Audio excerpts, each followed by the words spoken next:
going down that road and start talking about that topic, you're going to lose some of your audience. They're going to, I've seen it from example. I've seen, when people start going into this and and mentioning this topic that they lose the audience. So I don't want to do that. I told him, I go, look, Gary, I'm not going to outright say it. So I'm going to start, I figured the best way to do this is to ask questions, because I know if I ask the question, then in your mind, you're going to answer the question. You're going to ask the question, and you're going to start looking for an answer. So here's the first question. What is, and before I ask the question, let me give you my email address, because I want your answers. I want you to email me with the answers, and I want your opinion. And when you do answer, I want you to at least send me one example that supports your answer.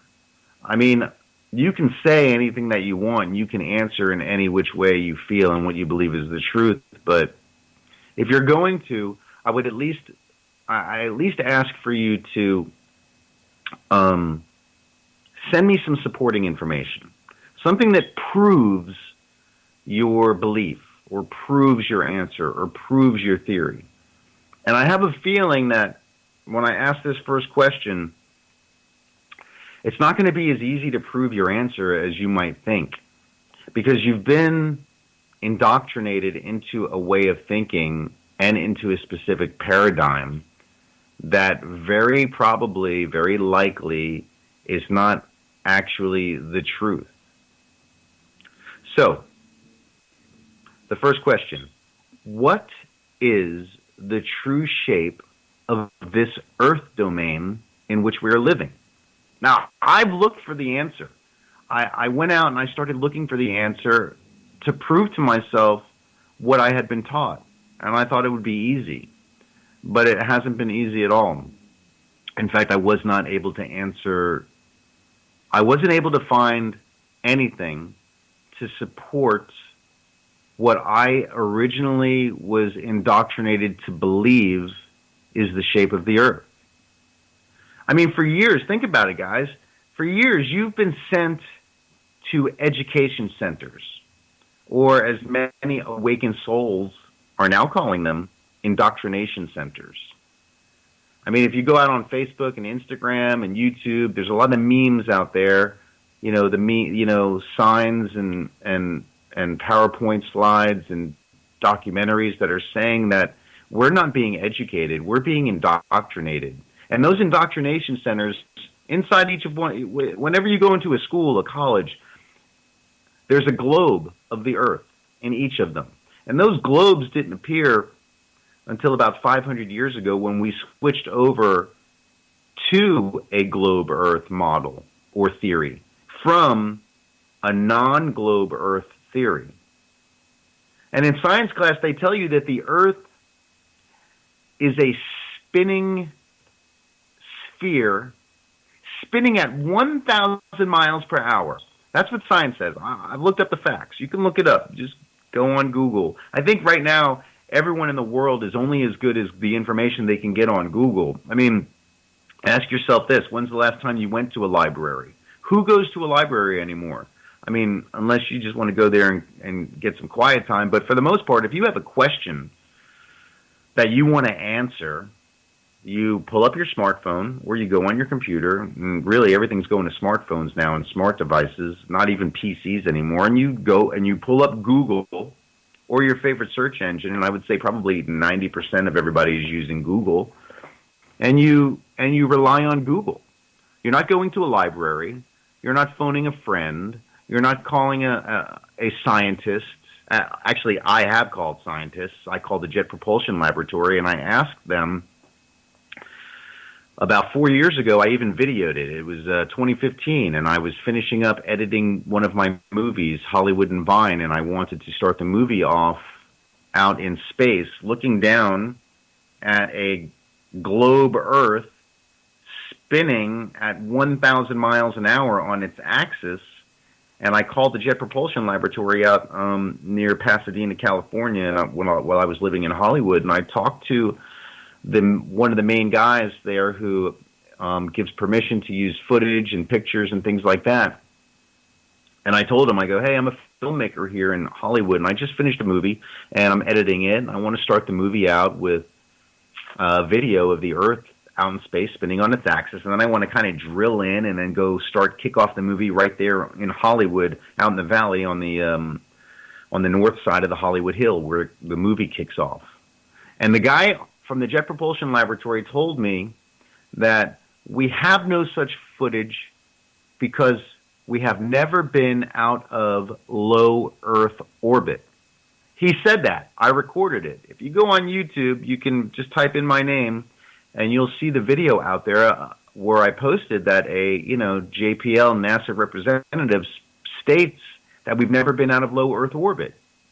So he's telling me that, and yet I have, a movie that I saw on TV or footage allegedly of us landing on the moon. That contradicts things, doesn't it? Or, apparently or allegedly, we've sent out probes to Mars. Well, that's out of low Earth orbit. All this time, they've never turned a camera on the Earth so that we could see the spinning globe on which we're living. I mean, think about it. 1,000 miles per hour. Not just spinning 1,000 miles an hour, they're telling us, but they say that it's got a little bit of a wobble to it on a tilted axis.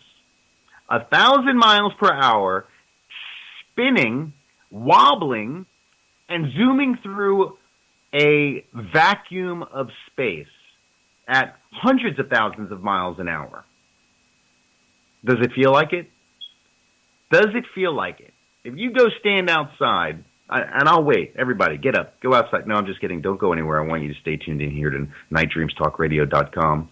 And I just want you to ask this question to yourself. Does it feel like we're spinning, wobble spinning on an oblate spheroid, which is what Neil deGrasse Tyson has called it? If you go on YouTube, I guess we're only as good as Google and YouTube, and you look up Neil deGrasse Tyson, who, lately seems to be the authority on the shape of the Earth and on the nature of reality, by the way.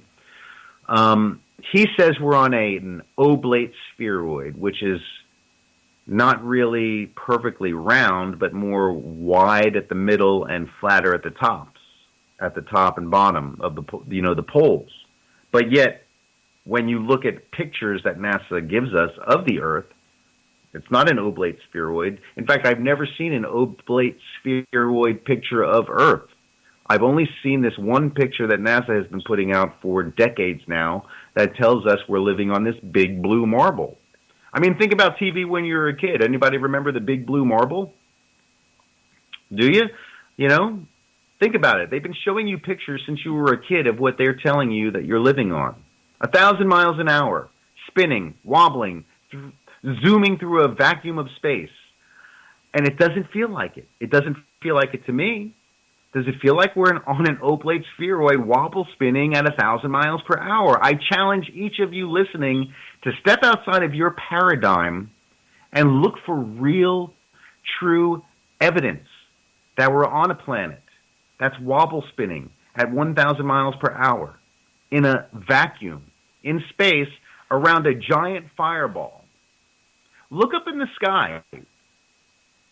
If you were to take and set up a camera and point it at the night sky, at the stars, and I've seen these videos that are out there where someone will go outside, they'll set up a camera, they will point it at the sky, and they will record the stars, and these stars seem to spin in a circle around the North Pole star, and they're constant, regularly spinning, not deviating from their track. For years, the same stars spinning in the same circle around what very likely seems to me like a stationary flat plane. Now, if we were wobble spinning at 1,000 miles an hour, and we were revolving around the sun at, I think, hundreds of thousand miles an hour, and if the solar system is zooming through the Milky Way at millions of miles an hour, and the Milky Way is zooming through the universe at millions of miles an hour, why are all of these stars still in the same fixed position? Even after one day, there would be movement. It wouldn't be this same straight lines, these circular, non-vibrating or wobbling patterns that you're seeing from this video footage. So you have to ask the question for yourself, what's the truth? What is the truth? And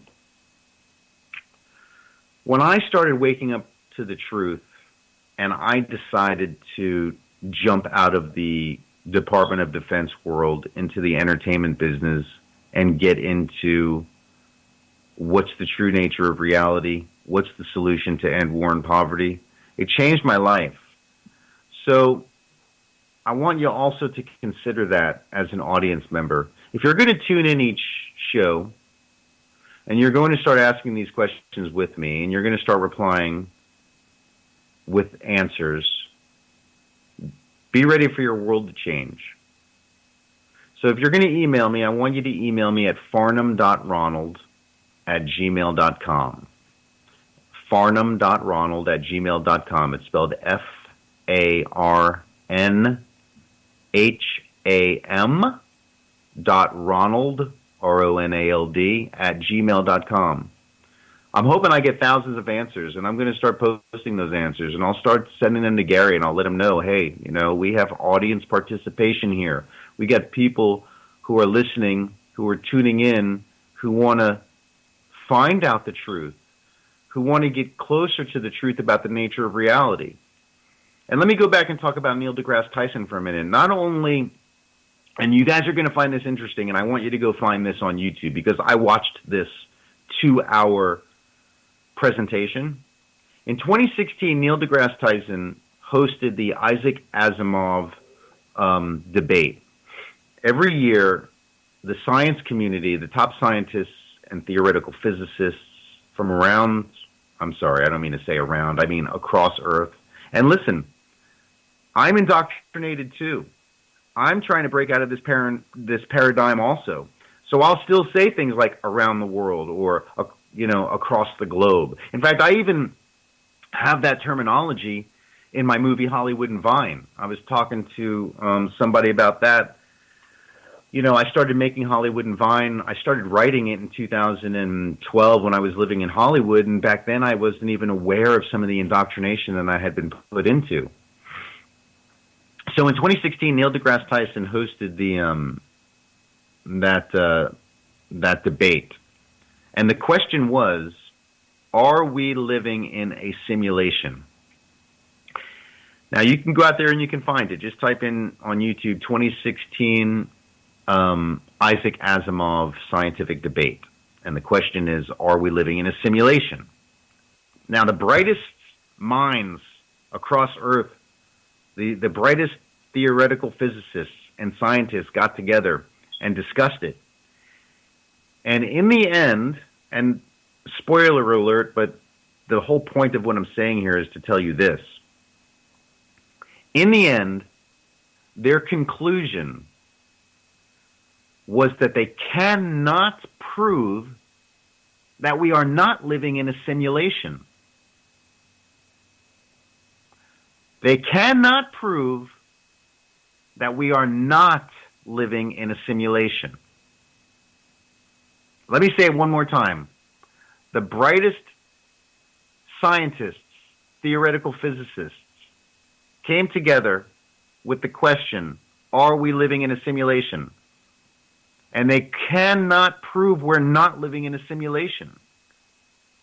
But if we're living souls, which I believe we are, and that's the side of the fence I'm on that topic, that we're not human beings with souls, but that we are actually living souls having an apparently physical experience, then how are we in this simulation if it is a simulation as a living soul? Because one of the things I've learned is that I was indoctrinated into the same information you guys were indoctrinated